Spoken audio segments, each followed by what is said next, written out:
and welcome to episode 10 of my women's basketball podcast, Anastasia Scouting Report. Okay, this week we are going to be talking about USA basketball, the FIBA qualifying cup, my icy hot trip finally, selection Sunday, and my bracket. And then also the All-American results for first, second, and third team All-American, okay? If you're brand new here, I timestamp these so you can skip to whatever section is pertinent to you, what you're most interested in. And then also, if you're listening on Spotify or Apple, I have a link for the video version of this podcast on my YouTube channel, Anastasia25. But let's get started, okay? So, talking about USA taking on Senegal. The United States defeats Senegal in this game 110-46. So, the starting lineup for this game was going to be Collier, Chelsea Gray, Dearica Hamby, Angel Reese, and Jackie Young, okay? And so, starting off with the scoring, one of my goats, Paige Beckers, okay? She played 14 minutes, had 9 points, 3 for 6 shooting, 2 of 3 from 2, 1 of 3 from 3, 2 free throw. She had 4 rebounds, 3 assists, 1 personal foul, 1 turnover, 1 steal, and no blocks, okay? I thought that she went in there, made an impact and everything, efficient, okay? Would have liked to see her play some more minutes because 14 minutes for one of my goats, not enough time, but she went in there offensively with the assist and everything, as well as scoring herself and defense. A lot of it doesn't show up on the stat sheet, but this whole tournament, pretty much, she was gone fourth, okay, and doing a good job at it. So, yeah, I thought she did some decent stuff for her time. Then we go on to Kelsey Plum. 21 minutes played. She had 7 points, 2 for 6 shooting, 0 of 1 from 2, 2 of 5 from 3, 1 of 2 from the free throw line, 3 rebounds, 3 assists, no personal foul, 2 turnover, 1 steal, and no blocks, okay? So, and not the most efficient from the field. I'm typically a Kelsey Plum enjoy. This wasn't her best, okay? And so, we move on. Dearica Hamby, she played 14 minutes at 8 points, 4 for 6 shooting, 4 for 6 from 2, no threes attempted, and no free throws. She had 5 rebounds, 2 assists, 1 personal foul, no turnovers, and 1 steal.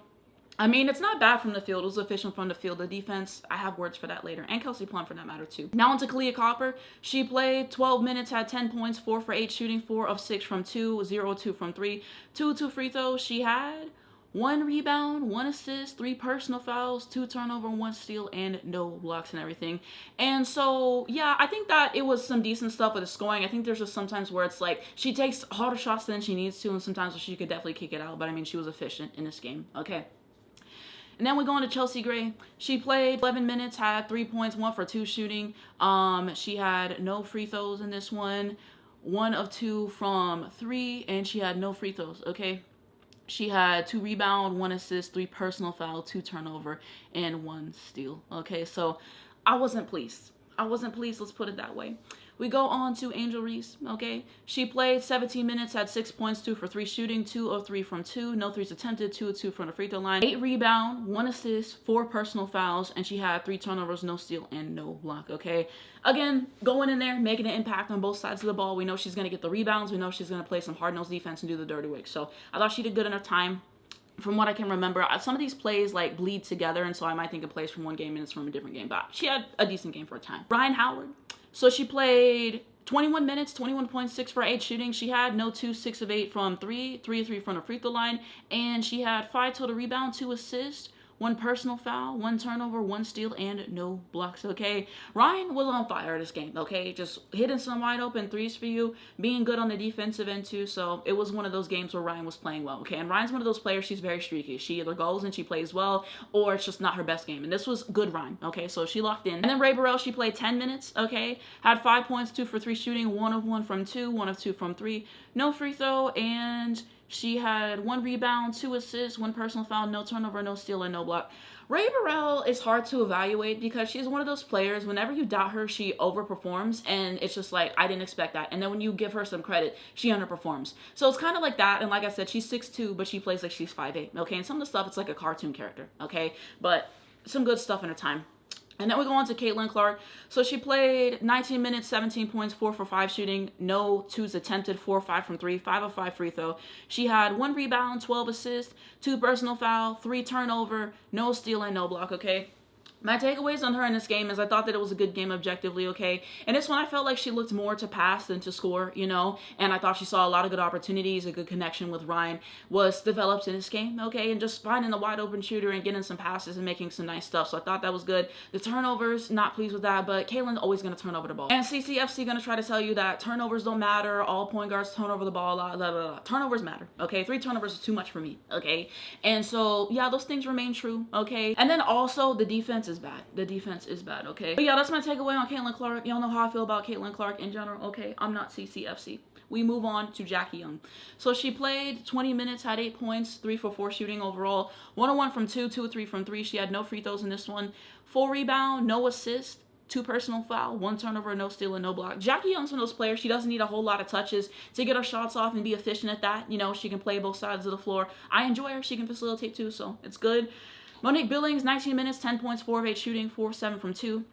0-1 from 3, 2 of 2 free throw, and she had 5 rebounds, 2 assists, 1 personal foul, no turnovers, 1 steal, and 2 blocks, okay? Being there at the right time, being efficient, okay? Contributing on both ends. I thought it was good. Like I said, she's been good on Unrivaled too. Kiki Iriafen, 17 minutes, she had 6 points, 2 for 2 shooting overall, 2 of 2 from 2, no threes, 2 of 4 from the free throw line.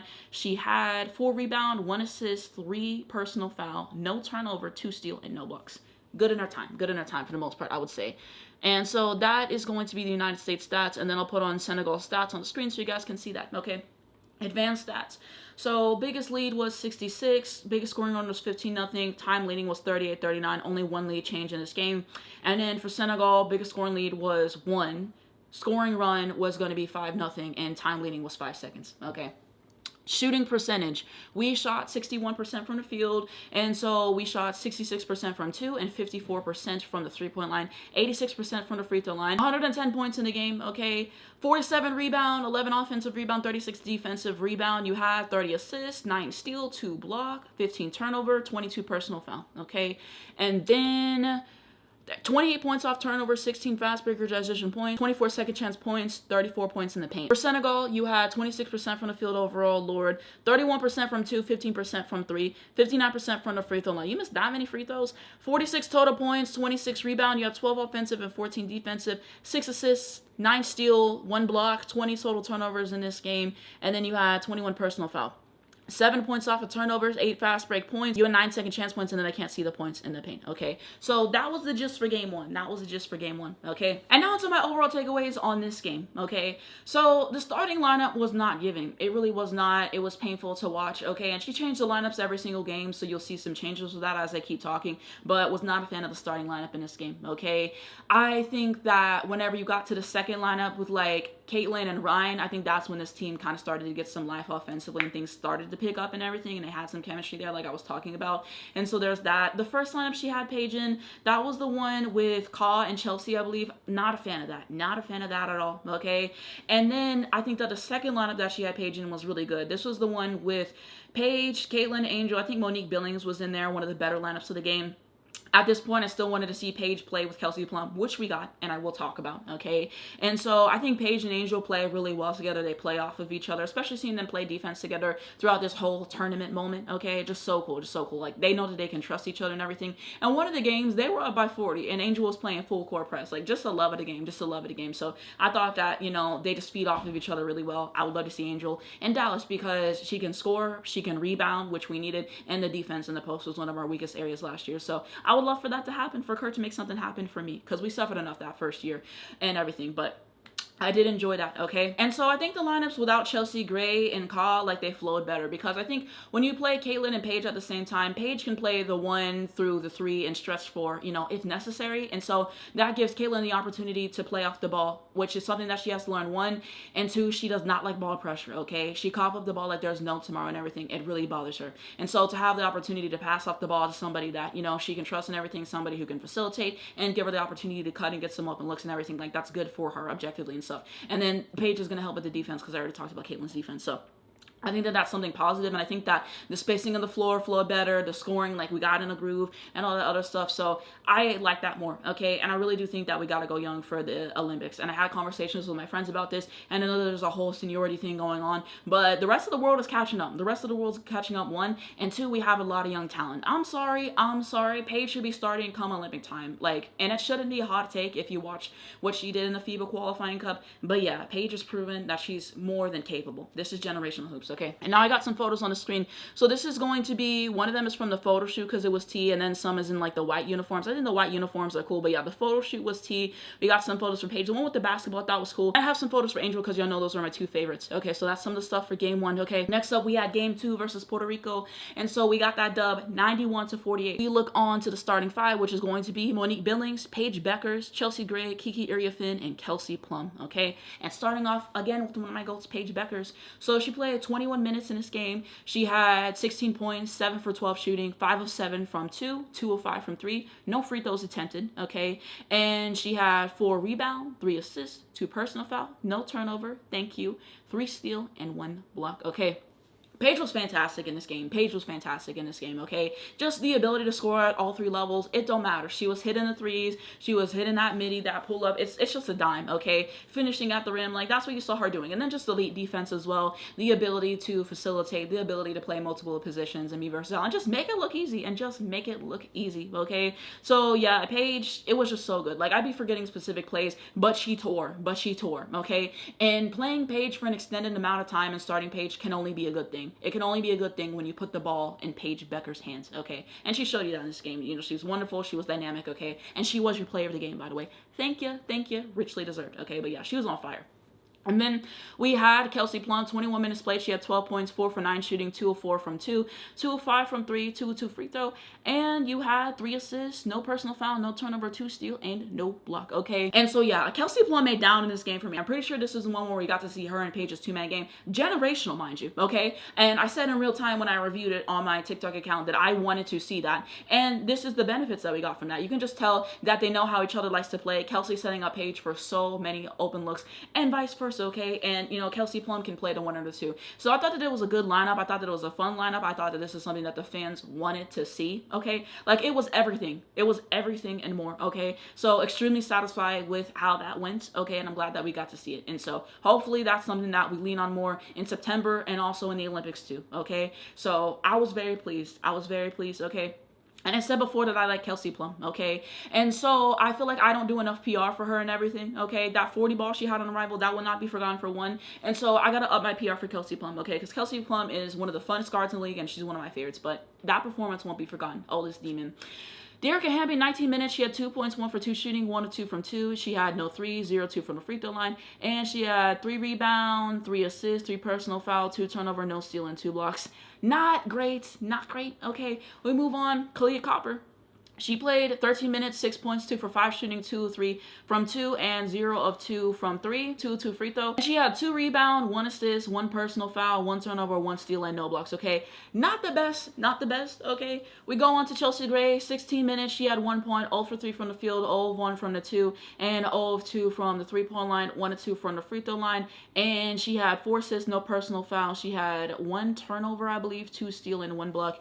Yeah, it was just a tough outing. And I think generally, like, some of my takeaways on her in this FIBA run, it's just the decision making, okay? Like, the shots that she would be taking, there was one where she literally tried to take a midi into a double team at the rim, and it's like, we could have kicked that out, okay? And so just things like that, and it's just like watching her play sometimes is painful because, like, that was one of the games, it might have been the last one, she literally hesitated to make a basic read because it always has to be these behind the back passes and these fancy passes, and it's like, there's a time and a place for that, okay? And so I just feel like she forces it too much sometimes, and it's like too much selfish play instead of passing out the ball more and everything, okay? And I think like the last 2 games was better and stuff with more of the passing, but I just hate how it looked, okay? So those are some thoughts. And then we go on to Angel Reese, 16 minutes. She had 10 points, 3 for 6 shooting, 3 of 5 from 2, 0 of 1 from 3, 4 of 6 free throws, okay? She had 13 rebounds, thank you. 2 assists, 4 personal foul, 3 turnover, 1 steal, and 1 block, okay? Yeah, Angel, it was T for me. Like I said, I really enjoy Angel as a player. So just everything that I said, gonna apply to this game, of course, okay? Now we go on to Ryan Howard. So she played 18 minutes, had 5 points, 2 for 6 from the field, 1 of 2 from 2, 1 of 4 from 3. She had no free throws in this one, 2 rebounds, 1 assist, no personal foul, no turnover, no steal, and I believe she had 1 block, okay? So just wasn't her best from the field, okay? It was one of those games. We go on to Ray Burrell. So she played 10 minutes, had 4 points, 1 for 2 shooting, 1 of 1 from 2, 0 of 1 from 3, 2 of 2 free throw, and she had 4 rebounds and 2 assists, 1 personal foul, 1 turnover, 1 steal, and no block, okay? So, Caitlin Clark, 18 minutes played. She had 8 points, 2 for 6 shooting, 1 of 1 from 2, 1 of 5 from 3, okay? 3 of 5 from the free throw line, and there was 3 rebounds, 2 assists, 1 personal foul, 3 turnover, 1 steal, and no blocks, okay? Overall takes on Caitlyn in this game, it wasn't good, objectively, okay? The shots that she was normally taking, they just were not going through. One of these games, she hit a turnaround fadeaway jumper, which I thought was interesting, and that was a midi, because that's something that Stephanie White has said that she's working on, so I thought it was interesting that she's doing that, and that's something she's going to have to lean on more whenever her threes don't fall. But yeah, the shots weren't going in for one. And then two, Caitlyn is just so used to playing on the basketball that whenever she doesn't get the basketball, you see her basically get frustrated. And whenever everything doesn't go her way, you just kind of see things start to fall apart. And I think that there was something that a lot of people learned in this game, okay? The first game, she went out, she had a really good game. The talk of the town was Caitlyn Clark, the savior, blah, blah, blah, what everybody always says about Caitlyn, okay? Which is just disrespectful, and people act like everyone's jealous of her, and it's a whole thing, okay? And then game 2 happens, and then it just gets to a point where we're starting to play the blame game and all those other things. And so it's just like, Caitlyn Clark is going to show you who she is every single time, okay? Whenever everything's going great for her, then, okay, she looks great. She doesn't get frustrated. But the second she doesn't get the ball, or she misses shots, or she doesn't like how physical the defense is playing her and everything like that, you see that, okay? For her, it's easy to be a leader whenever things are going great. When they're not going great, it's like she doesn't know what to do, okay? And when she doesn't get the ball, it's like she doesn't know what to do, okay? And so that's what you saw in this game. You kind of saw it started to crumble, okay?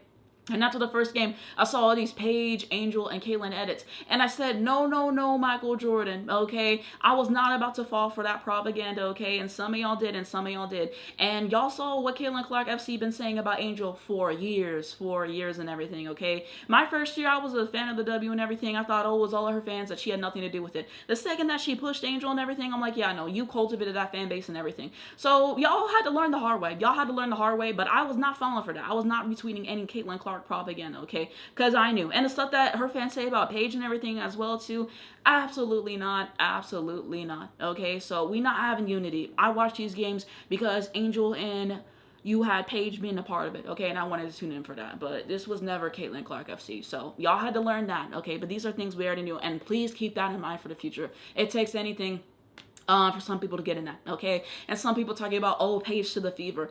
No, she's not going to the Fever. We in Azzi, mind you, okay? So that was a little bit of a tangent, so I will say that one. I don't think that the lineups that she was put in were great. I think she had her playing with Chelsea and Khan in this game, and, like, the lineups were not good, okay?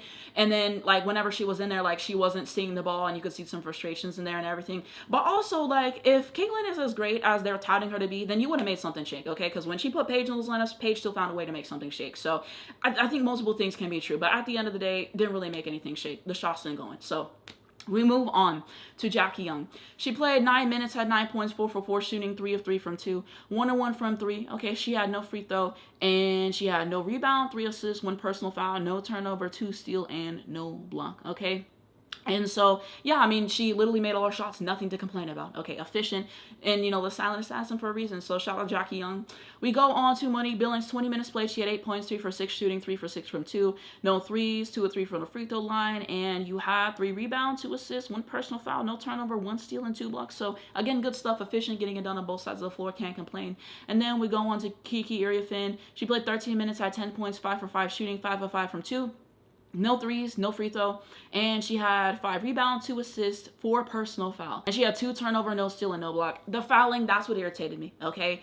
I think this whole tournament, having to do a better job about the personal fouls, and sometimes she just gave up on defense and she got beat. And I can't have those things. We got to have her throughout the whole game. She was perfect from the floor, so happy with that, but it's just those things. And sometimes she would hesitate, you know, to take shots and everything, so I think those things. Now to some stuff I had saved. This was Paige with her player of the game trophy, period, okay? And there was a photo of her standing and, like, the man was holding and everything, and then she took it from him and took the photos, and reminded me of that one video. I don't know if you guys have seen it, but it's Mariah Carey, and she's on the red carpet with Diane Warren, and Diane Warren wanted to take a photo, so she took the photo with her, and then she moved her out of the way. It was the same vibe, okay?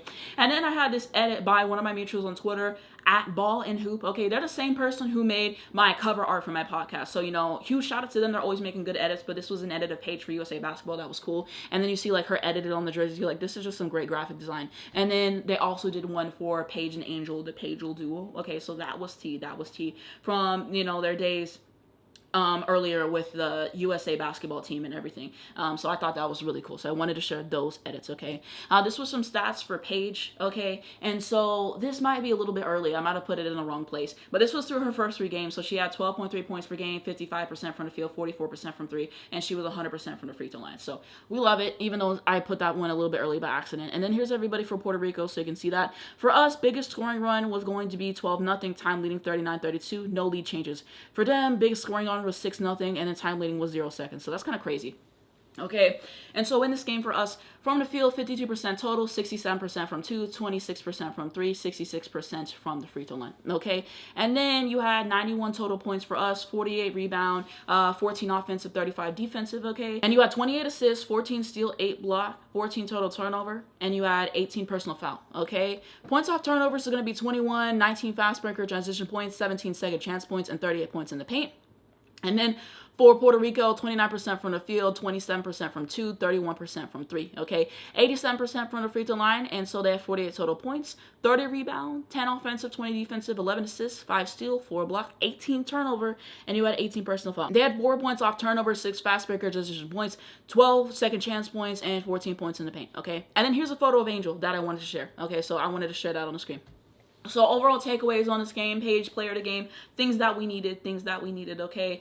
And so I think in general that the lineups were awful in this game again. Okay, the only lineup I think wasn't terrible was the one in the fourth whenever it was like Paige, Kelsey Plum, Monique Billings, Ray Burrell, okay? I forget who the other person was in that lineup, okay? Maybe it was Angel. I don't remember correctly though. But I think that was one of the best lineups that she had, okay? The lineups in general in the game were not making any sense. I didn't understand why through this whole tournament she played Paige and Chelsea together. It just didn't work. It made no sense and everything. It wasn't giving, okay? And so that's just the undercurrent throughout all this stuff. So I thought for pretty much every game. I just don't want to repeat myself too much, okay?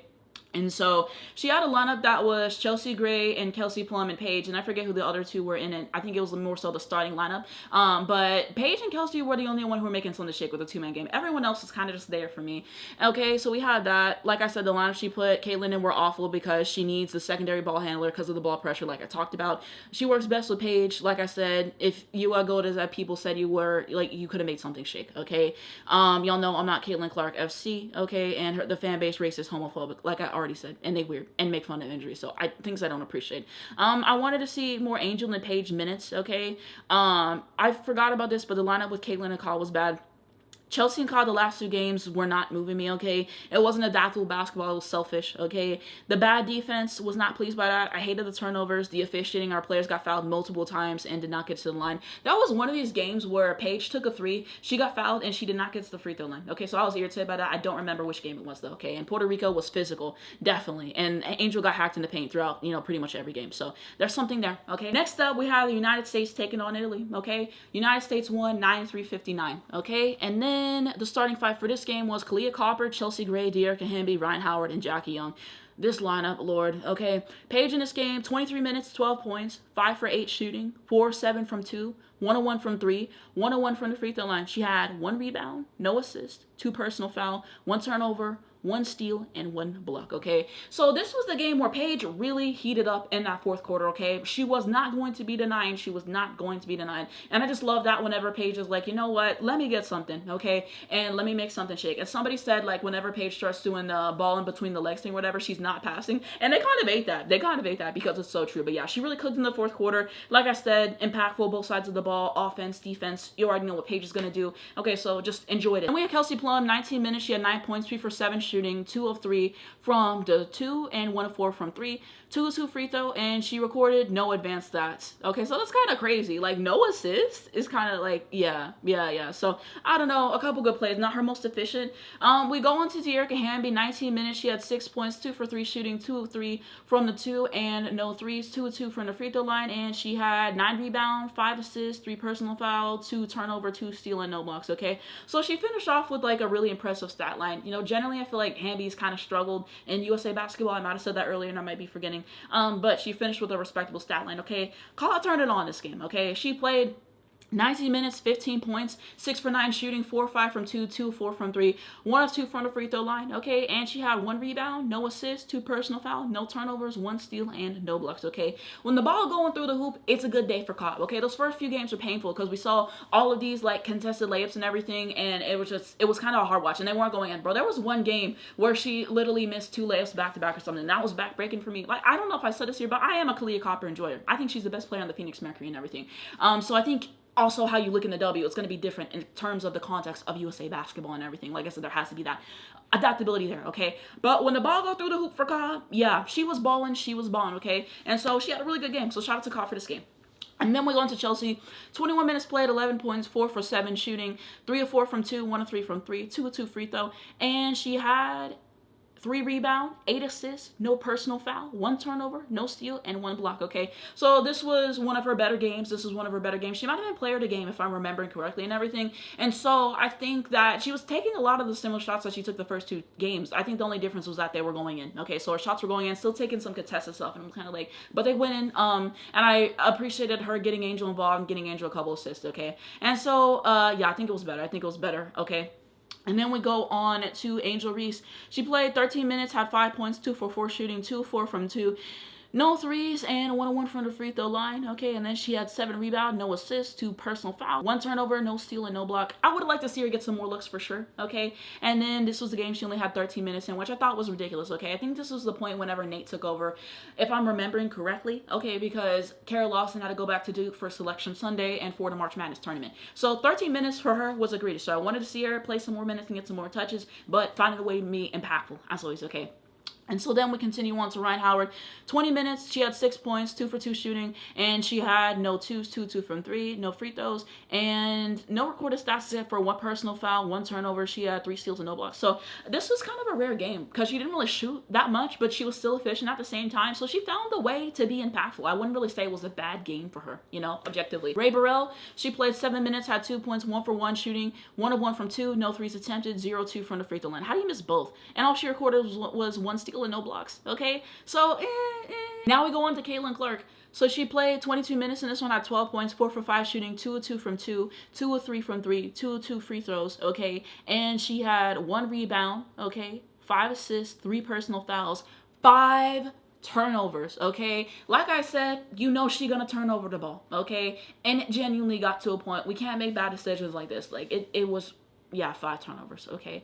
And y'all know I hate the turnovers. And so she had no steals and no blocks. So yeah, for the most part, you know, I thought it was fine. She was efficient from the field. Like I said, you're starting to see her kind of mix up her shooting profile and do some more stuff with the mid-range and some stuff. So, you know, objectively, I think it was a good game. Okay, the turnovers and the defense problems remain. One of these games, she was so lost on defense and Jackie had to tell her where to go. And you see in these games how much they have to overcompensate on defense because she's not doing what she's supposed to do. And she's lost. And you can tell that she doesn't play defense on a consistent basis. She just goes out there and she tries to look busy. Okay, so yeah. Jackie Young, she played 20 minutes, 11 points, 4 for 8 shooting, 2 of 4 from 2, 2 of 4 from 3, 1 of 2 from the free throw line. She had 6 rebounds, okay, 2 assists, 1 personal foul, 4 turnovers. What'd I just say about the turnover? I can't, like, she had 2 steal and no block, okay? For the most part, I thought it was good. Efficient from the field, like I said, playing her game. Doesn't need a whole lot to get the shots off, okay? I know I get repetitive, but like, yeah. Monique Billings, 5 minutes, 4 points, 1 of 1 from the field, 1 of 1 from 2, no 3s attempted, 2 of 2 from the free throw line. And she had 3 rebounds, no assist, 1 personal foul, 1 turnover, no steal, okay? And she had 1 block in this game. So it's not bad for the time. Kiki Iriafin, 6 minutes, she had no points, 0-1 from the field, 0-1 from 2, no 3s attempted, no free throws. She had 4 rebounds total, 1 assist, 2 personal foul, 2 turnover. She had 1 steal and no blocks. Not her best, okay?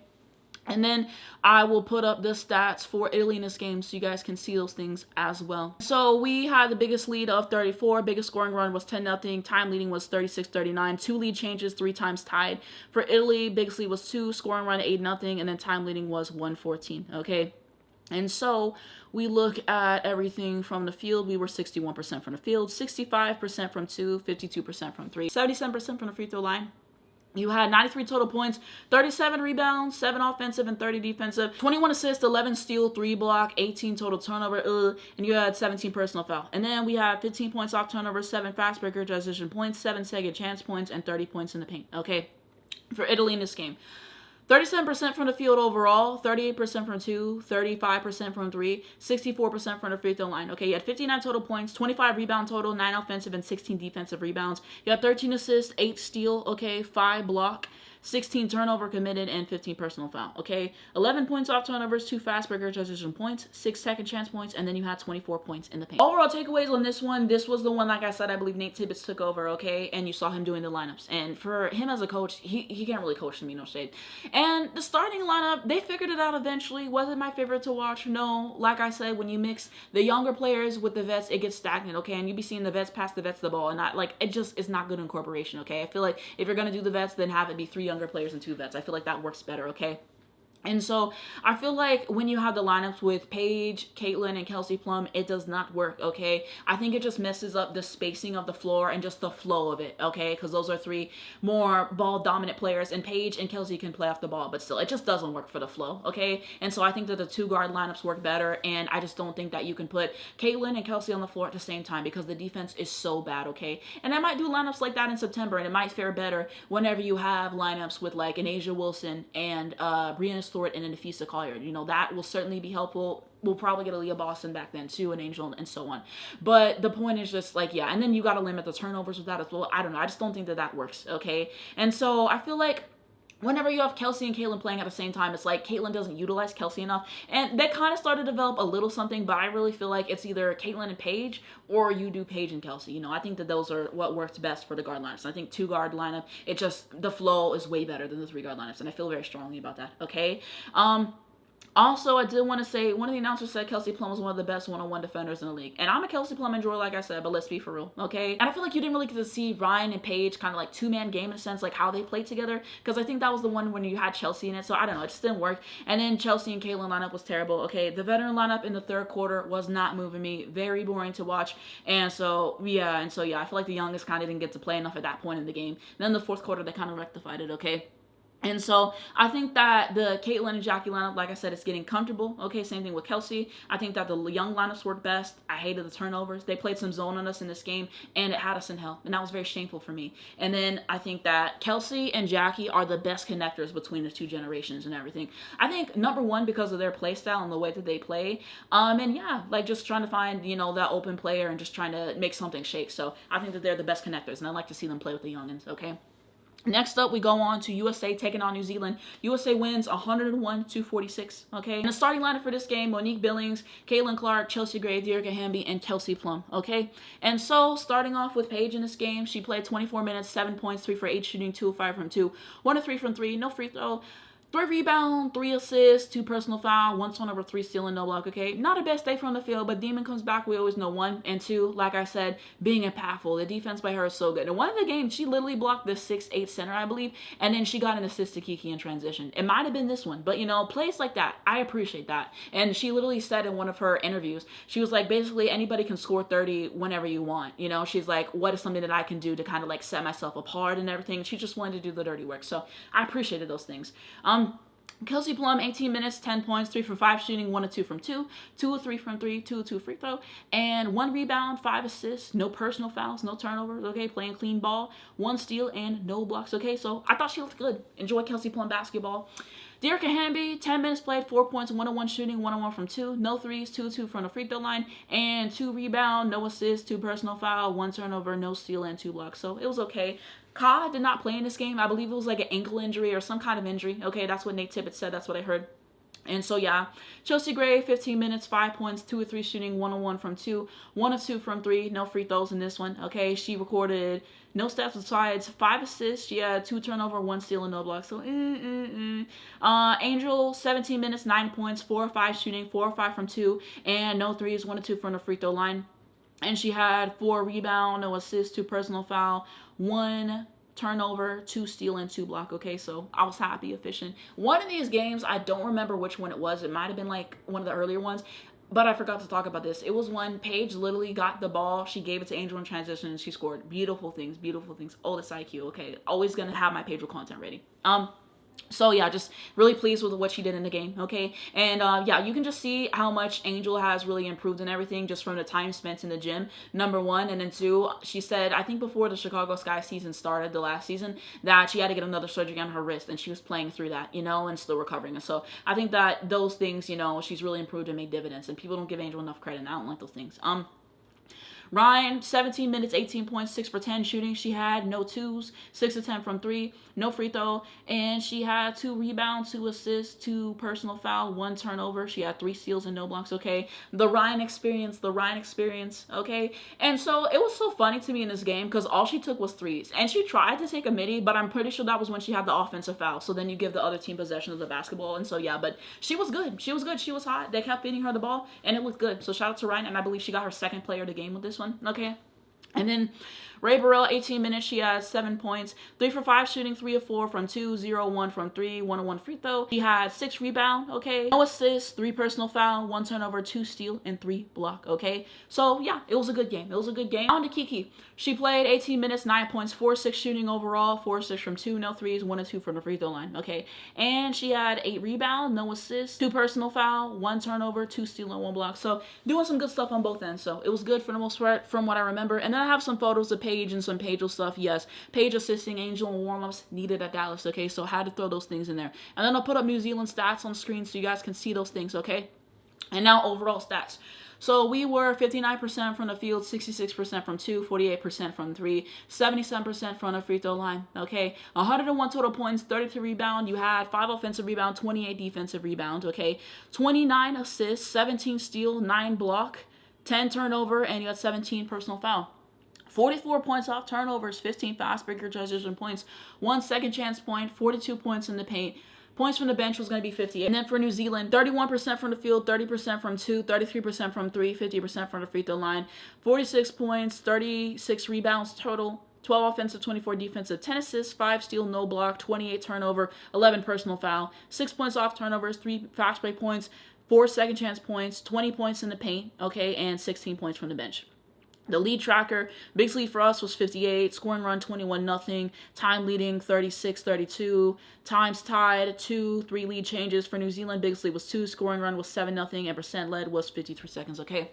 My overall takeaways on this game, some of the worst lineups you'll see. It was either in this game or it was a game after this, but that starting lineup, it was not hitting. It was not hitting at all, and he had to put that second unit in because it was way too close. It was way too close in the beginning. It's like we're supposed to be blowing them out. Okay, like I said, CC and Kelsey, not really the way for the most part, okay, because what I already discussed. In this lineup, I really like the Paige, Jackie, Angel, Ryan, and Ray lineup. I thought it was good. I thought it was effective. By far the best lineup in the game, okay, so I like that. Chelsea, Caitlin, and Paige lineup was awful. Don't know why he did it. It was not good, okay? And like I said, putting Chelsea with the youngins, you don't get to see the full potential of the lineups.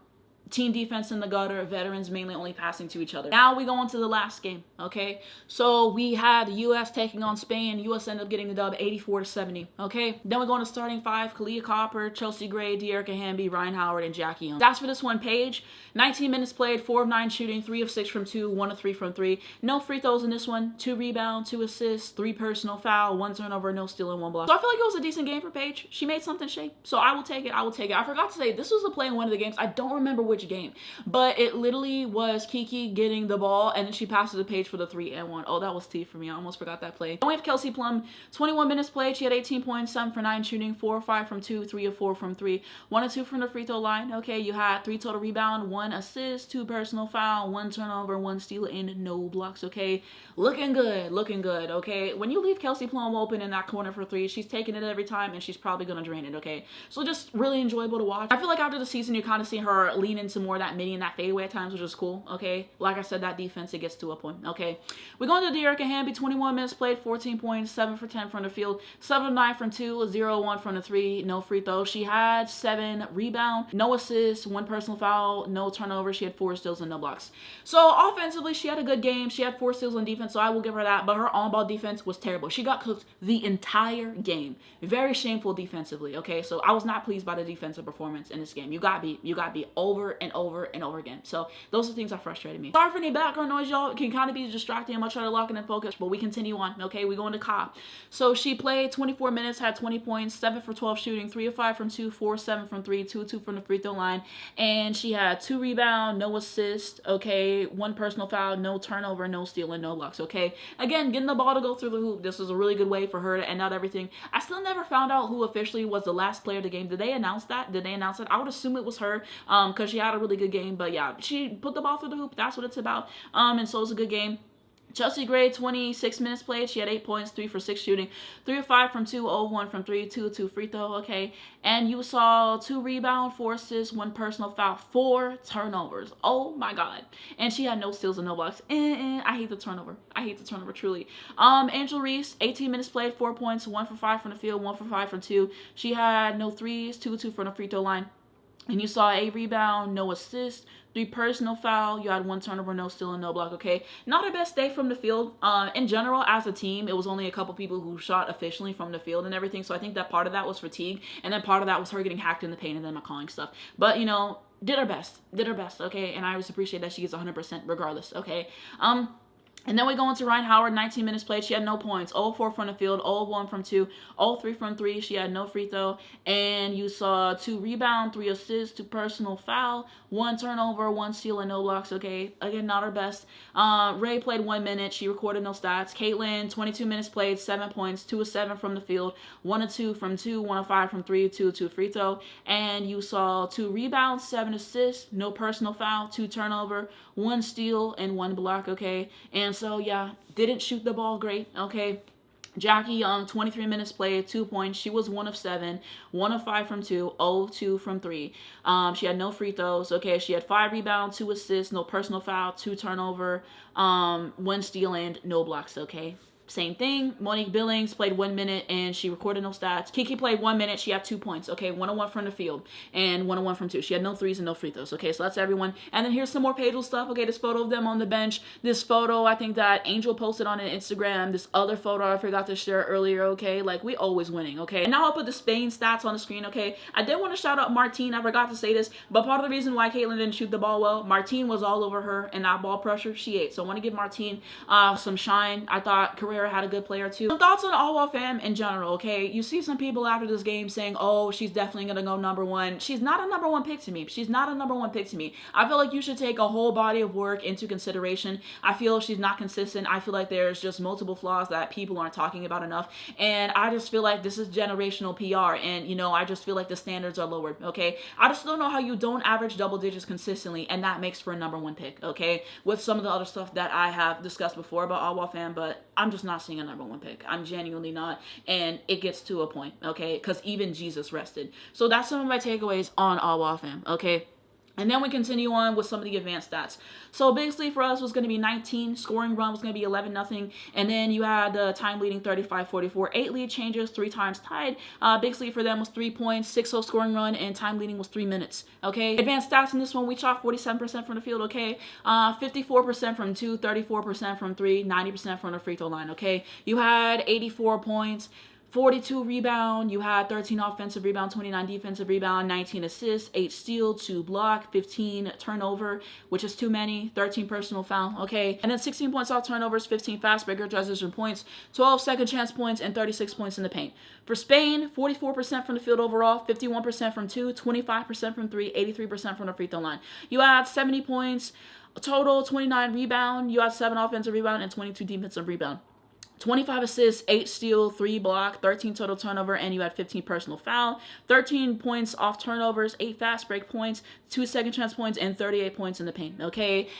So my overall thoughts in this one, the defense is horrible. De'Erica sold. She really sold in this game, okay? Like I said, Alwa not a #1 pick to me, as already said. The bad offensive lineups, it got to a point I wanted to see the youngins play more in this game, okay? Like I said, this is not going to be the final roster, okay? Some people are going to be cut, okay, because we're probably getting back Asia, Fee, Stewie, Aaliyah, Boston, okay? So you have to make room for that, and we have to get stronger as a team. So yeah, I think that the defense is going to be helped a lot with that, and then we know all these players can score, okay? I think that the team shot poorly, and I think that part of that is fatigue. and everything like that. And so yeah, and we didn't really pull away to the second half, and namely the fourth quarter. So yeah, this was not a fun game to watch. You know, that's my honest opinions on this game. So that's my thoughts on all of the games, okay? And so now I wanted to talk about Caitlyn getting the MVP for the tournament. In my opinion, it was undeserved, okay? How do you not get MVP for any of the games and then you got MVP of the tournament, okay? It's just like, I feel like they just wanted to give it to her and call it a J-Lo concert ticket because I'm just not buying it, okay? And so, yeah, I feel like Ryan or Paige was more deserving. Ryan got 2 player of the games, you know? I feel like that's kind of something that's hard to ignore, and that's how I saw that. So, you know, that's my takeaways, okay? And now we talk about Selection Sunday. So what is Selection Sunday, you ask, if you are brand new? This is whenever they share all the teams that made the NCAA tournament for March Madness, and then they share what bracket they're going to be playing in, like what towns and everything, and then we get to see all the matchups that can happen. You can make your brackets in terms of who you think is going to win. It's exciting. And this is my first year watching March Madness from beginning to end. Last year, whenever I started watching March Madness, it was at the end of the tournament, basically, like the Sweet 16 and onward, so I didn't really see everything in real time. So this was fun for my first Selection Sunday, okay? And so let's talk about it though in my bracket. So for UConn, they are going to be the #1 overall seed, which is things that we already knew.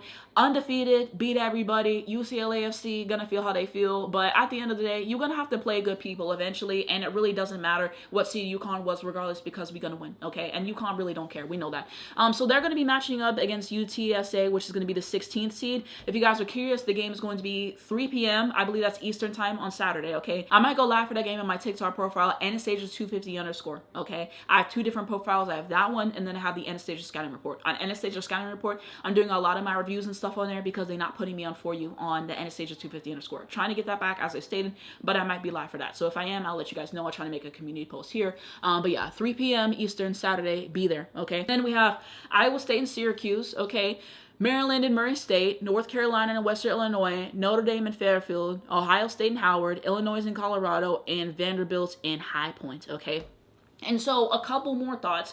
I'm really bummed that we do not have LSU in our bracket. I wanted to see LSU so bad because LSU FC be chirping and chirping and chirping and chirping, okay? And I wanted to see that guard matchup. I thought it would have been fun, and I thought we would have won pretty decisively. So to not see that, you know, I was disappointed by that. I was disappointed by that. We got to see LSU and UCLA for the 87th time. And what was that Red Ribbon Society video? I'm not hungry. I'm not hungry, okay? So I was disappointed by that. You know, that's definitely something that I wanted to see. And then we can potentially see Vanderbilt, okay? And that's something I want to see because they said this whole thing about Sarah and Michaela in the NPOY Blaze and how Michaela is better than Sarah, which, like I said before, comparing a guard and a post doesn't make any sense anyways. And so, like, there was that whole thing, okay? So to see that go and then to see AZ lock Michaela Blakes up, things that we were hungry for, and that has AZ Legacy game written all over it. So that's something that I definitely wanted to see. But basically, someone tweeted, one of my mutuals on Twitter, that this would be UConn's path if the seeding holds. So 16 UTSA, 8 Iowa State, 4 UNC, 2 Vanderbilt, 1 South Carolina, and 1 UCLA. And I think that's just if the 1 seed wins every time, okay? So that's just a glimpse at what the path could be for UConn, okay? So that's UConn's bracket. And then we have Texas, who was the 1 seed for their bracket, okay? So they're going to be facing Missouri State or SFA, okay? And then you had Oregon and Virginia Tech, Kentucky, James Madison, West Virginia and Miami, Alabama and Rhode Island, Louisville and Vermont, NC State and Tennessee. That is kind of a cruel matchup to put in the first round. You were supposed to kind of have a gimme in the first round. You could have put that in like the round of 32. But yeah, I will talk about that matchup. And then you had Michigan and Holy Cross. So that's Texas. Then you had Sacramento 4. Okay, so this is going to be South Carolina's bracket where they are the #1 seed. And so you had them going against Southern U and Sanford. And then Clemson and Southern California, Michigan State and Colorado State, Oklahoma and Idaho, Washington and South Dakota State, TCU and UC San Diego, Georgia and Virginia or Arizona State, and Iowa and FDU. Okay. And then we had UCLA. So they are going to be #1 for theirs, okay? You had them going against California Baptist, Oklahoma State and Princeton, Ole Miss and Gonzaga, Minnesota and Green Bay, Baylor and Nebraska or Richmond, and then you had Duke and Charleston, Texas Tech and Villanova, and LSU and Jacksonville, okay? So that's how everything shakes out. And I forgot to explain this, but you might be wondering, what's the difference between UConn being a #1 seed and South Carolina and UCLA and, you know, Texas? So basically, with UConn being the #1 overall seed, they basically get like the easiest path for the most part to the Final Four or Elite Eight, whatever, like all that stuff. So that's kind of how that works out. That's why that it's important to get the #1 seed and everything. That's why a lot of coaches care, because you get an easier path or whatever. Like you get some easier matchups, like in theory, right? So that's kind of some things that I wanted to talk about, okay? And now let's get to the part where we talk about my bracket. Okay, so let's actually break this down, because when I did my video on TikTok, I did not break down the bracket. I didn't have it in me. Okay, starting off, UConn over UTSA, obviously. Iowa State over Syracuse, Maryland over Michigan, North Carolina over Illinois, Notre Dame over Fairfield, Iowa State over Howard, Illinois over Colorado, and Vanderbilt over High Point. Okay, so that's what I have for the first round. Okay, now the second round, this would be UConn facing Iowa State. That should be easy. Okay, Iowa State's best player is Audie Crooks. And when you play defense on her and you limit her and you make her have to take tough shots and everything, like, that's cash. Everybody else, like, I'm not scared of Iowa State. I don't know why people are. If you see a team with one elite player, they're very easy to shut down, so no worries. So yeah, I think we will win over Iowa State pretty handily. Not scared about that. And then I have Maryland taking the win over North Carolina. Okay, I've seen both teams a little bit. You know, North Carolina hasn't looked the best when I've seen them. I think Maryland was going to put up more of a fight. And then we have Notre Dame and Ohio State. I think Ohio State's just the better team. You have Jelani Cambridge. I like Lemula. Chance Gray is a good player. Okay, so I think that they just have a better overall team over there. And Notre Dame is basically just, I have friends who are homosexual in a dream. Like, you have what, Cassandra Prosper, Vanessa De Jesus. It's just not a strong team.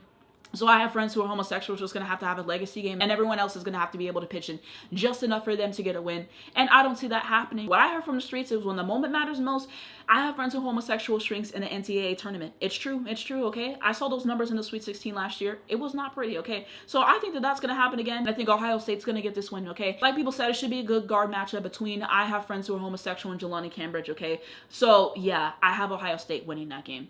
And then we had Illinois or Vanderbilt. To be honest, I haven't really watched Illinois like that, okay? And some of these teams I really do not watch a whole lot, so I kind of ask my friends for some opinions, but I would take Vanderbilt in that. I think Michaela Blakes is going to be able to get off her game in these first couple rounds because the defense on her is just not going to be as good. So if they don't make it far, I think it's just going to be because she had a bad shooting night, because she's mainly carrying and everyone else couldn't do enough. But I think she should be able to get off her game just fine. So that's what I would predict. And then we would have UConn facing off against Maryland.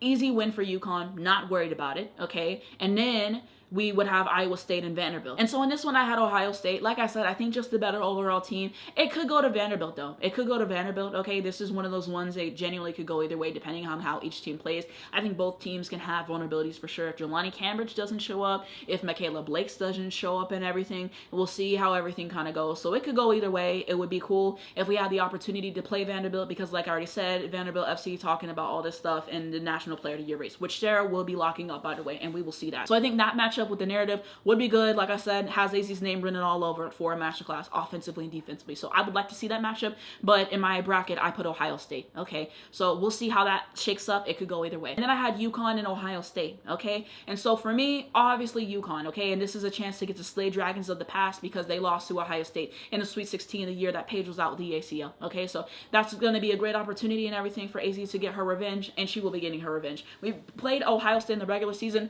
We destroyed them. So we'll do it again. I have no worries about that, okay? We locking Jelani Cambridge up. So that is my take on UConn bracket, okay? Now we go into Regional 2. So UCLA over California Baptist, and then Princeton over Oklahoma State. My friend said that she can see that. You know, I trust her. Ole Miss over Gonzaga, Minnesota over Green Bay, Baylor over Nebraska or Richmond, Duke over Charleston, Texas Tech. That's what my friend said, okay? So I'm going to go with it. And then LSU. And then that leads UCLA over Princeton. I'm taking UCLA. Ole Miss over Minnesota for me. And then you have Baylor or Duke. I would pick Duke, okay, because I feel like they've had a better run, okay? So that's what I'm going to say right there. And then we had Texas Tech or LSU. LSU should get a win, okay? My friend told me Texas Tech not very good. I have not watched them. I'm just trusting, okay? And then that leaves UCLA over Ole Miss. I think that should be pretty easy. I'm pretty sure that they beat them in the tournament last year. I think UCLA is the better overall team, and I think that they can get it done. And then I have LSU over Duke. In the regular season, LSU tore Duke a new one. They really did, okay? In the beginning, Duke had that run, and LSU came back and just, yeah, they really did their big one. So I think that they're going to do it again, okay?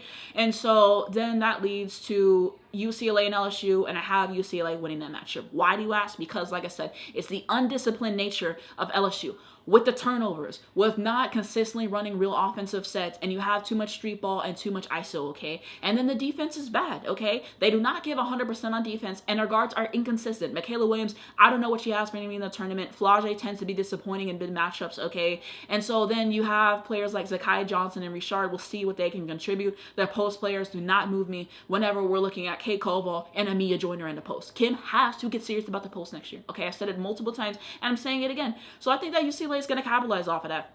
LSU's best chance to win on this is to play disciplined basketball, to limit the turnovers, for their guards to show up in this game, okay? And so I think that that's what they need to do. I think that that's what they need to do. I think that the size, you know, from like a Lauren Betts is definitely going to bother them in the post. And UCLA does play very slow. So if LSU can lock in on defense the entire game and play really great defense, speed them up, and just not make so many mistakes and play well as a team and crumble in the big moments like they always seem to do, then they can win the game. But I just feel like every single time, for the most part, UCLA has beat LSU, okay? I think they beat them whenever Angel played, but you don't have Angel anymore. You don't have Angel anymore, and that weakness in the post is going to be exploited. Y'all know I don't trust Corey Close, okay? And I do have to highlight that, and I will talk about that later. But in this matchup, I favor UCLA, okay?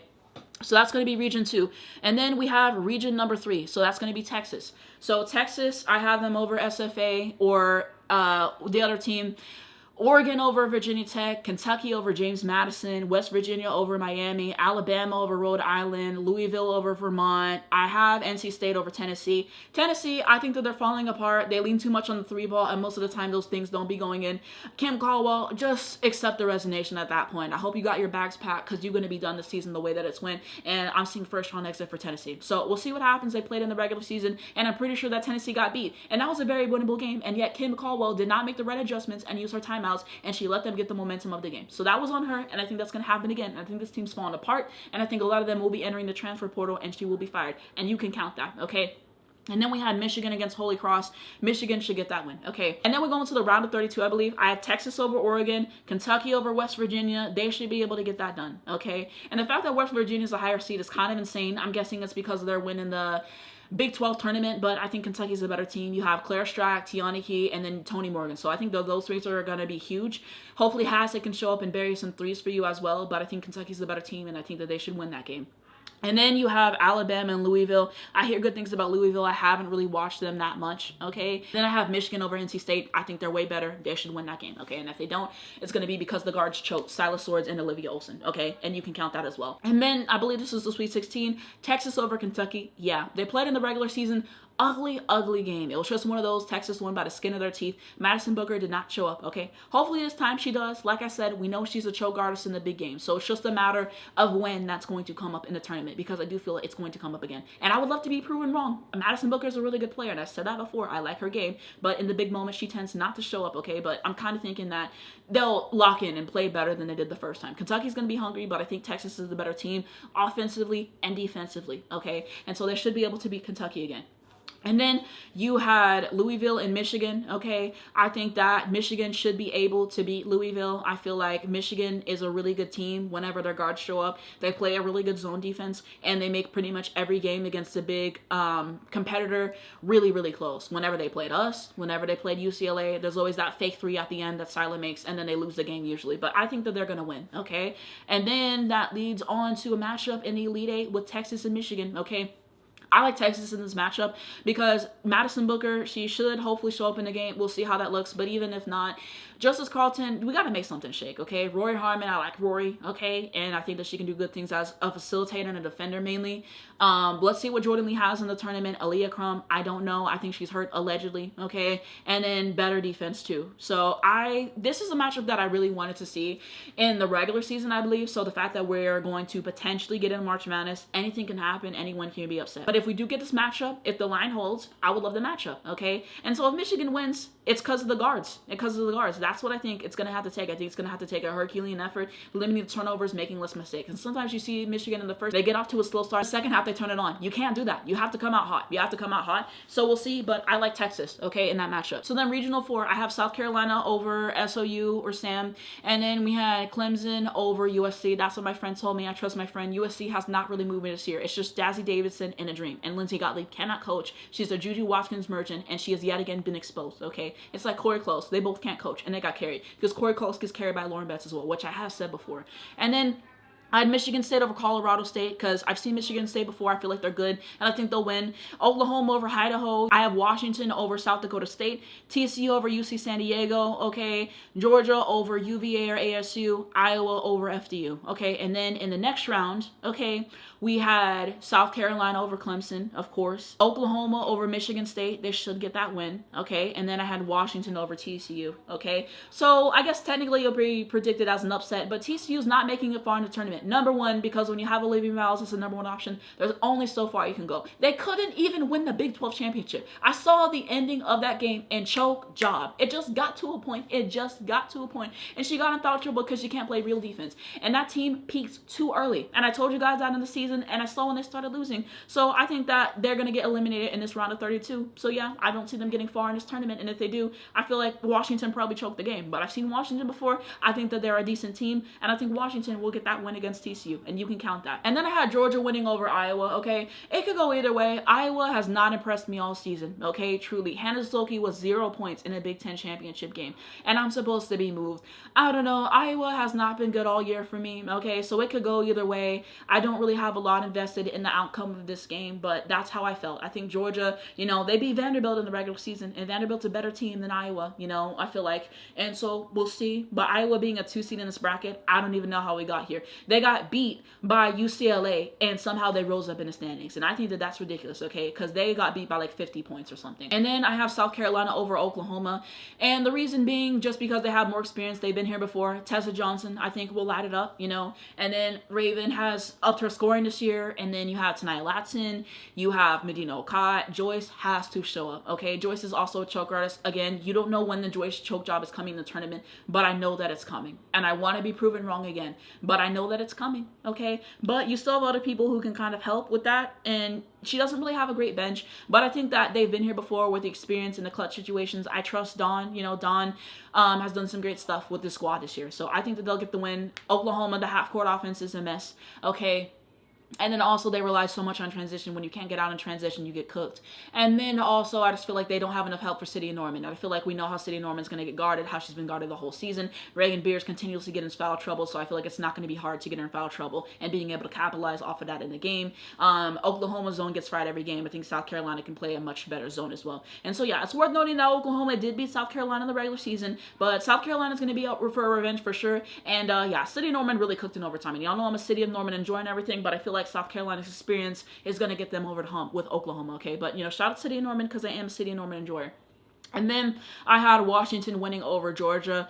I feel like that's self-explanatory, okay? And then that is going to culminate in South Carolina playing Washington. And I think South Carolina is going to win because of experience, and I think that they are the better team. Now that brings me on to the Final Four, okay? So I have UConn winning over South Carolina. Why? Because UConn's the best team in the country, and it's not close. Azzi Fudd, generational basketball. Sarah, generational basketball. They're not going to let us lose in the game, and Azzi has a lot of experience. Sarah's first year March Madness was fantastic. I expect them to continue on to that, and they're going to be tough to beat. You can't just double team Azzi the whole game because then you leave Sarah open and vice versa. So I think that they're just so explosive. They're so dynamic, and they've been fantastic all year long. 2 first-team All-Americans, which I will talk about. But yeah, you have that, okay? And I think that we have some other pieces that can be helpful, okay? And we'll see what KK does in the tournament. We'll truly see, okay? I don't know. I don't have a whole lot of trust with the scoring, but we'll see what happens there. I think K9 can get something done for you. Hopefully, Jana gets utilized a fair amount in the tournament. My friend said that the Sweet 16, that's when he actually starts lucking and starts doing BS with his rotations and everything. Blanca, I think this will be her first tournament. Sarah Williams has experience, okay? Like, not in a tournament like this, but, like, she's a seasoned player. So, yeah, I think we have enough, you know, starting and, like, in the bench. And I think Azzi and Sarah are really going to be the catalyst. South Carolina, I think the bug ends here because, number one, we're the better team offensively, and our defense is stifling. We force a lot of turnovers, okay, and for teams to take tough shots. And then also they have the injuries when you have no Chloe Kitts this season and Ashton Watkins is up. So I think that that's why we win the game, okay? And then I had UCLA and Texas. Now, this is one I really struggle with because Texas beat UCLA in the regular season, okay? They took Lauren Betts out of the game. They played textbook stifling defense. Every time they wanted Lauren Betts to get the ball, they got in front, they turned it over, or they denied her the opportunity to even get the ball, okay? And so then the guards didn't really show up until the second half, but at that point, you know, they couldn't do enough. They couldn't do enough to get it over the top. And so I feel like that's kind of what could happen in this game, to be fair, because it has happened before. And Corey Close, every time Lauren gets taken out of the game, she's acting like this is something that she's never seen before, and she's not great at making in-game adjustments. And I do not trust Corey Close. Corey Close cannot coach, and she's a Lauren Betts merchant, like I said earlier. And I feel like eventually that's going to come back to bite. So I think that those things could potentially happen in the game because I don't trust Kiki Rice. You pressure Kiki Rice on the ball, she gives up the ball, or she just, like, she gets, flustered, you know? And I think Rory can play some good defense too, okay? And so I think that those are some things that can come into play in Texas' favor. On the other hand, with UCLA, they have some guard talent. And, you know, they have options now. They have Gianna Neepkins this year, who has been added. Charlize, we'll see what Charlize does in the tournament and all that other stuff. So can the guards show up this time, even if they do take Lauren out of the game, okay? And can they come through and make something happen? So that is something that you got to keep an eye out on as well. I don't think UCLA's defense is as good as Texas, so I feel like if they win, it's really just focusing on the scoring, not because of the defense, and Texas might go cold with the scoring and everything. I do think that Vic Schaefer is a better coach than Corey Close and everything, but it's just like, I don't know. And then the Madison Booker of it all, like I said, whenever they played the first time, she was great in the first half. The second half disappeared. She was like 0-6 from the field. Rory had 26 points, and it's like, can we have that happen again? If Madison Booker doesn't show up, can everybody else do enough to take them over the top? And it's like, I don't know. So I think that UCLA, I forgot to say this as well, has the benefit of the three-point shooting. That's been Texas' Achilles heel all season long, and eventually is going to matter. So they have that. If they can get off a lot of looks from three and get it to go through, that's something there. But I feel like a lot of the threes they take also aren't contested. So if Texas is getting over there contesting the threes, making them have to take difficult shots and get to the paint more, how does that look? We'll see the free throw discrepancy and all those other things. So yeah, I would give the edge to UCLA with three-point shooting, Texas, better defense, and coaching, okay? So we'll see how everything culminates in this game. It could genuinely go either way. I would not be surprised because of what we saw in the regular season and all that. And also, I forgot to say, UCLA plays very slow, okay? And so Texas is somebody who can speed them up, who can force them to make mistakes, to turn over the ball, to take the shot before they want to on the shot clock, and not be as strategic as they have been before. And so if you combine all those things, either way. So, like I said, would not be surprised. Whatever way that it goes, I picked UCLA. That's what I felt in my heart at the moment, but we'll see. So then that will lead to UConn and UCLA facing off against each other in the championship game. And I have UConn winning, okay? Like I said, Sarah and Azzi, okay? Gonna be huge. Gonna be huge for us. All the bench additions that we have. Forgot to talk about Gino. Y'all know he's irritated me this year. Gino will have been to 24 Final Fours before this tournament has started. He's won 12 national championships, and this is moments that he's been prepared for. He knows how to prepare the team, how to get everyone to play their best ball, okay? So offensively, you see, you know, some stuff we can do whenever you have everyone playing the way that they need to play, getting Sarah and Azzi the ball, and just playing their role, and then defensively, best defense, okay? So I think those things with the coaching experience, Gino is just, he's been here before. And so I have a lot more trust in him than Corey Close and our players. They're not going to let us lose. Sarah and Azzi will be here. I have a lot of confidence in them, okay? All season long, they've shown up, okay? And they're going to do it again. And so then UCLA, okay, Lauren Betts, I think we should be able to take her out of the game. You have options whenever you think about it. Sarah Williams, I really think we need to utilize Jenna heavy in the tournament, okay, because she can play good defense on Lauren. She proved that last year. So I think that those are things that we keep in on, okay? So I think that we can take her out of the game or at least slow her down, make her less effective. Azzi's going to lock up Kiki Rice. Then you can put Sarah on, like Dugalich, you could put her on whenever she comes on or whatever. You could also have her switch on Lauren too. KK, you could probably have a switch with Kiki Rice or whatever. I would assume Azzi would guard Neekins at times, so you have those things. Hawkes, that might be an assignment for Ashton Jane. Hawkes is very streaky, so I think we're more consistent. I think we're more prepared for these moments. We played UCLA last year, absolutely obliterated them. They scored Lauren Betts' jersey number last year in the Final Four. I think that we can do our thing. And so we'll see with the new additions of, like I said, a Gianna Neepkins, of our Charlize Walker, and see how this plays. This is UCLA's last opportunity. If they do get all the way here, they could lose to Texas in the Final Four. That's a very real possibility. But I feel really good with our chances against winning UCLA because we did it last year. I think we can do it again, okay? And then if we do face Texas at this point, we can also win because the three-point shooting is better. We play better defense, okay? Azzi and Sarah. What have I been saying? So I still feel very confident in that. I definitely think that Gino cannot coach Vic Schaefer and all that other stuff. I feel like the lights might get too bright. So it might be a closer game for either of these than, you know, I might think, but I still think that regardless, if we see UCLA or Texas, we will get that win. And I also asked, like, how many points will be scored in the national championship game, and so I said 153. Okay, so the photo of my bracket will be on so you guys can see those things. So that's my bracket. That's how everything fares. Anyone can be upset. It's March Madness. I'm excited about it, okay? And yeah, I will be going to some of the games. So I'm definitely going to be going to the Sweet 16 and the Elite 8 in Fort Worth. So I'm really excited to go to those games to see those in person. My reviews are going to be delayed because going there, coming back and everything, and I'm going to get some clips and put those in my reviews as well, but I will be there for those games. So I'm just super excited to have the opportunity to see Azzi and Sarah, you know, do their thing in person. So it'll be really cool. I got good seats, so excited for those things. Reviews will be delayed,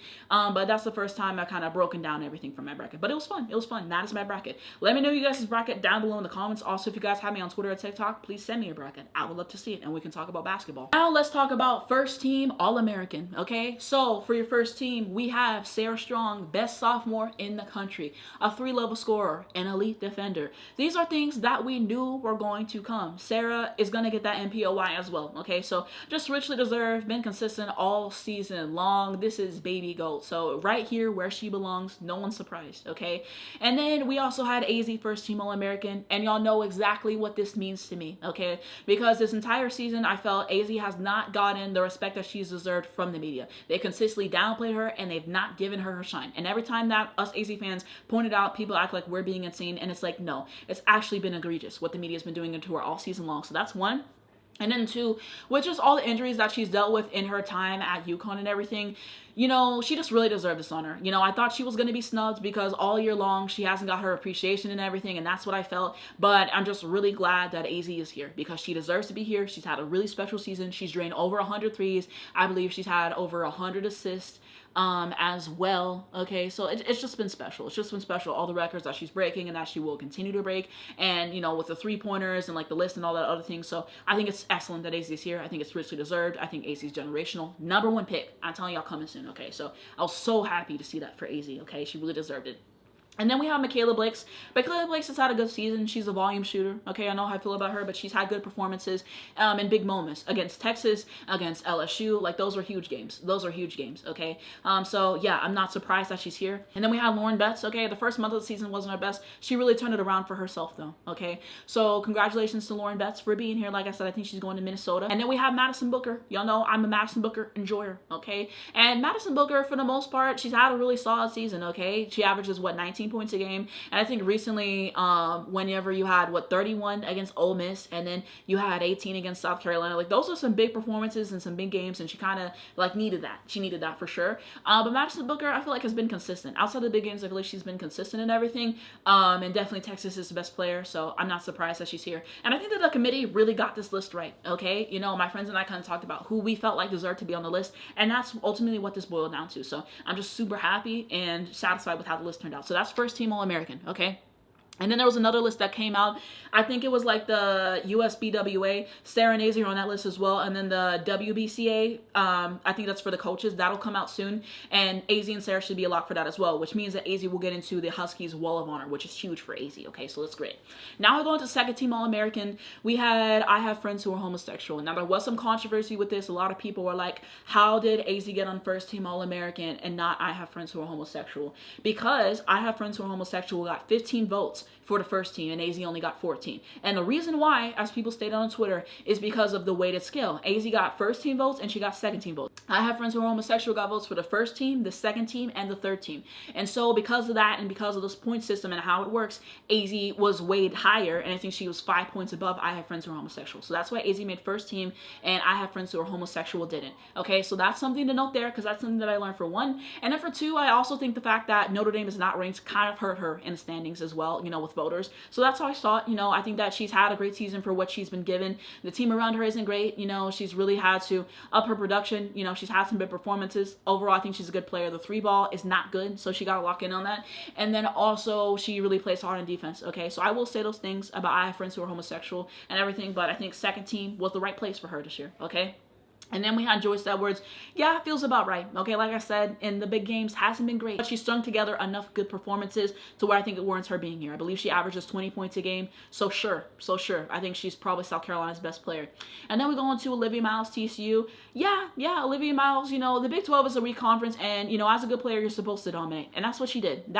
Okay, multiple triple-doubles, the 40-piece against Baylor. So I'm not mad at it. And then we had Ade Crooks for Iowa State, put us together a lot of good performances for Iowa State in that conference. So not mad. And then we had Jelani Cambridge. Okay, Jelani Cambridge has been Ohio State's best player all season long. Okay, so I think Jelani Cambridge belongs here. And then we go on to the third team, Olivia Olson for Michigan. I think she's been good for Michigan, no complaints. Kiki Rice for UCLA, don't really mind it that much. I think she averages like 15 or something. I don't think it's bad for her to be here, honestly. And I don't know how I feel about her, but I don't really think it's that bad. And then we have Flau'jae Johnson with LSU. See, this is where I start disagreeing. This right here. I just, like, this PR, like, I'm not seeing it, okay? And I'm a Flage enjoyer, and I've said this before, but it's an entire thing of Flage has not played up to what I know that she's capable of, and that's what hurts me. In the big matchups, she hasn't shown up this year. When you're talking about Vanderbilt, when you're talking about both Texas games, whenever you're talking about whenever they played South Carolina, and the second time and all those other things, you haven't shown up in the big games. So I think it's that. And even the games where they haven't played nobody, she has not been consistent. And so I think the thing that I value most is the consistency, and I feel like she hasn't had that. So I'm just like, why is she here? And I forgot to talk about this last week, but whenever they had the teams and everything for the SEC, she made all SEC first team, and she averaged 13 points a game. So I did not understand that. She didn't belong there, and I feel like she doesn't belong on this list. And, you know, I think she has a lottery level, you know, talent. She hasn't been playing like that. But yeah, like I said, Malaysia had better seasons objectively. You look at the numbers, I'm just not seeing it. I'm not seeing it respectfully.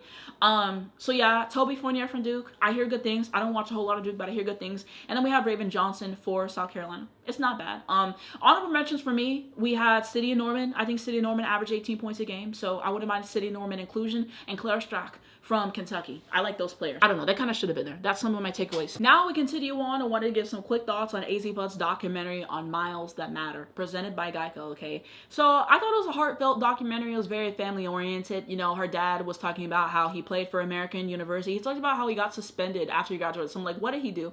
But just kind of talking about that.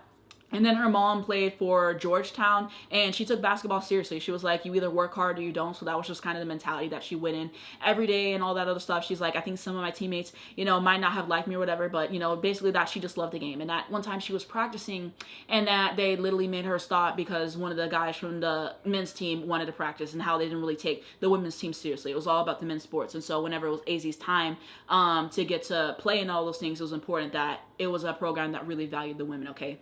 And so she had her playing career, and then she got drafted to the W, but then the Sacramento Monarchs, which is where she got drafted, they didn't keep anybody. So she was like, okay, like, let me take some time to recover from my injuries, and I'll play overseas. And then she got pregnant with Azzi, and so Azzi did her thing, okay? And so she was like, you know, I wouldn't have changed anything. So that's kind of Katie's trajectory. And then with Tim, I forget how they met, but I think they met at some function and everything, and that was after Azzi was like already like 2 years old or something like that, and then they got married before Azzi was 3, okay? And so they explained in this documentary that Tim is not her biological father, but he's been there for her whole life, and like he's her dad, you know? And so like there was that whole thing.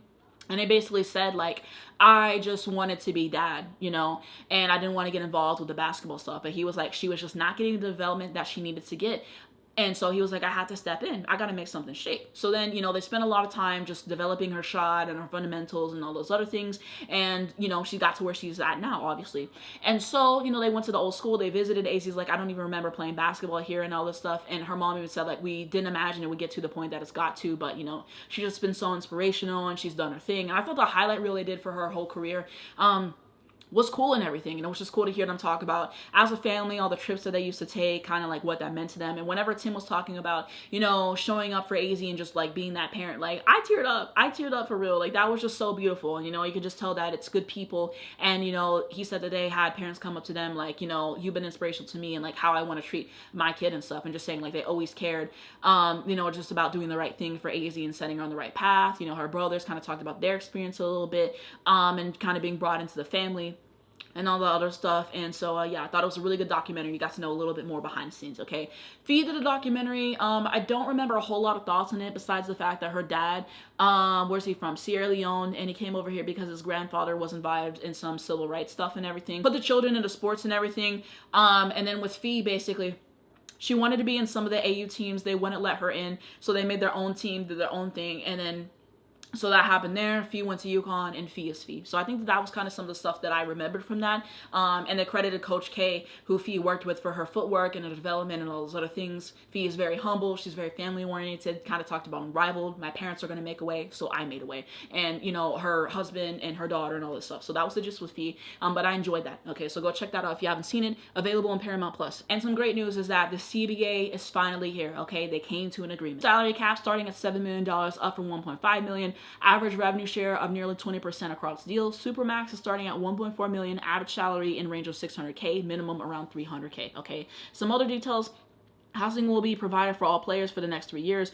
Beginning in 2029, players making $500,000 or less still qualify for team-provided housing. Rookie minimum starts at $270K, scales up to $300K for players with 10 plus years of service. Beginning in 2027, a player can be cored if she has 6 or fewer years of experience, okay? And something that I heard on Twitter that's interesting, anyone who's on a rookie contract, so like last year, the year before, even Aaliyah Boston's kind of like era, they get bumped up in the pay as well, okay? Which I thought was a nice touch and everything, because it kind of would suck to like sign and everything as a rookie, and then it's just like, you know, they're getting brought up with the pay. So I think that that was a really good thing. I still would like to hear about if they make money off of their jersey sales and everything, because they don't, you know, as of right now. So hopefully we get that stuff. They still got to finalize the term sheet and all those other things. But you know, that is something that is going to be great. Then if you're curious about the schedule and how everything works out with that, so April 1 through 6 is going to be the expansion draft, which includes teams protecting their players, the coin flip between Portland and Toronto, and the actual draft. April 7th through 18th is going to be free agency. Designation is the 7th through the 8th, negotiations 9th through the 11th, and signing 12th through the 18th.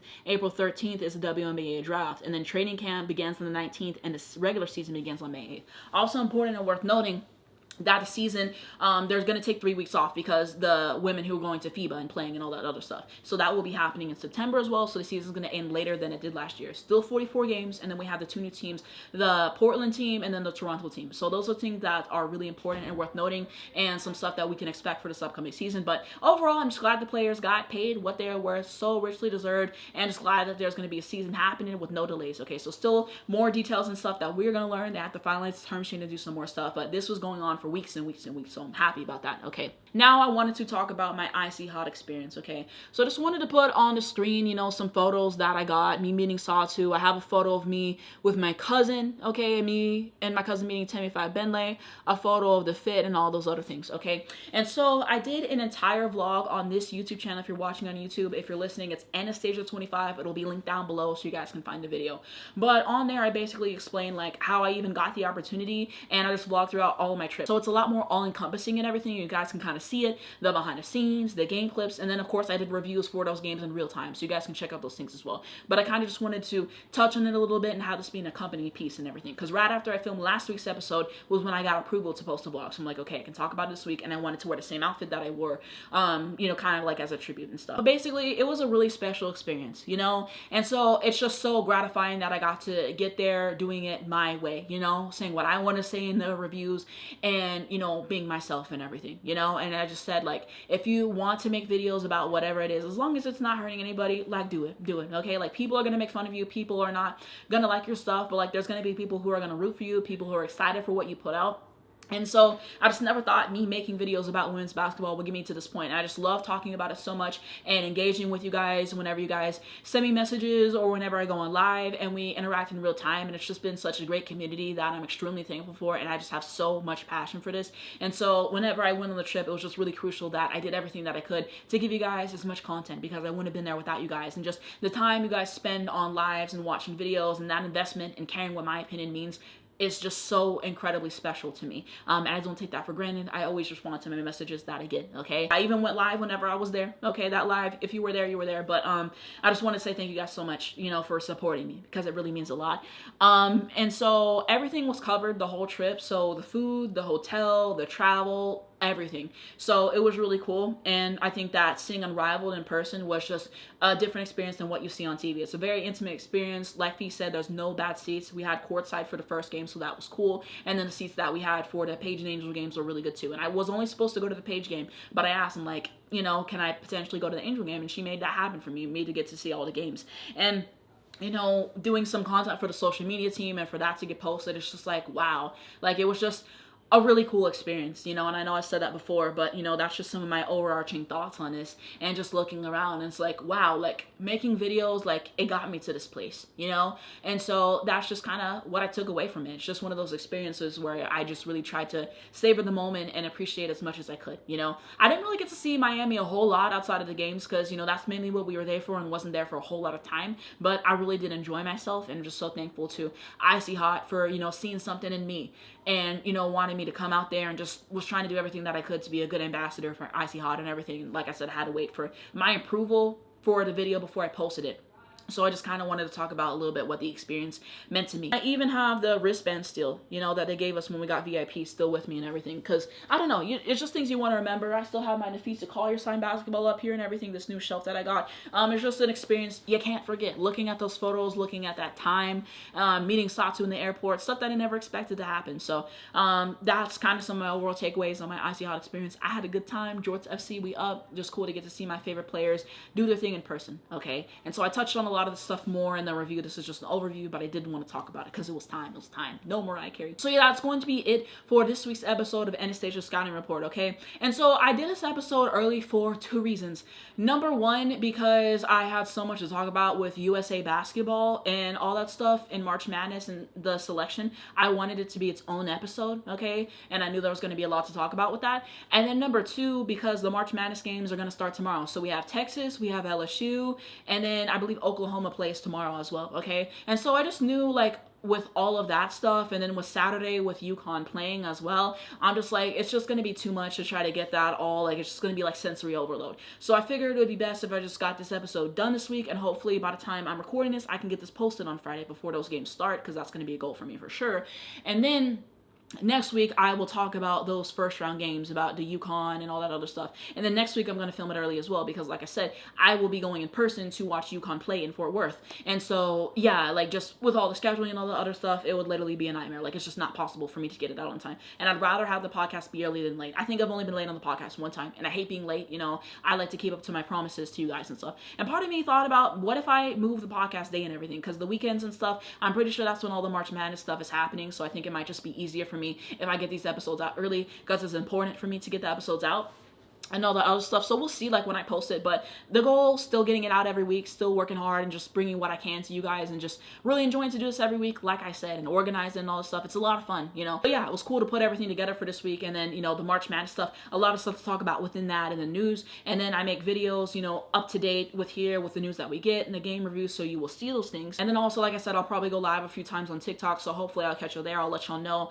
on my community post when I am doing those things. But that's gonna be it for this week's episode, though. Thank you guys so much for watching. If you enjoyed it, you can give it a like down below. It helps me out a lot into the algorithm. I'd very much appreciate that. If you hit the hype button, it pushes the video forward in some fashion, so I'd appreciate that. If you're listening on podcast, please, you know, give me a review. Let me know how I'm doing and all those other things. Share it with your friends and all this stuff. I would appreciate that, okay? Leave a comment. Let me know what you guys think down below these games and, like, anything else you guys want me to cover. Forgot, I didn't do a bonus game this week. I was going to do a bonus game. I was going to do the 3-on-3, but I couldn't find the stats overall for the game, I think, and just, like, everything I needed to make that what I wanted. And I just had so much to talk about. So I might get to that next week and all that stuff. But yeah, all my social media accounts, I'm on Twitter, I'm on Instagram, I have my TikTok accounts, like I said, Anastasia2_. That's mainly where I go live. I'm still trying to get that back. And then the Scouting Report account is where I'm doing a lot of my reviews in real time, so those will be linked. My Twitter, my Instagram, like all my socials and stuff will be linked, so you guys can check that out. But thank you guys so much for watching, and I'll see you guys next week.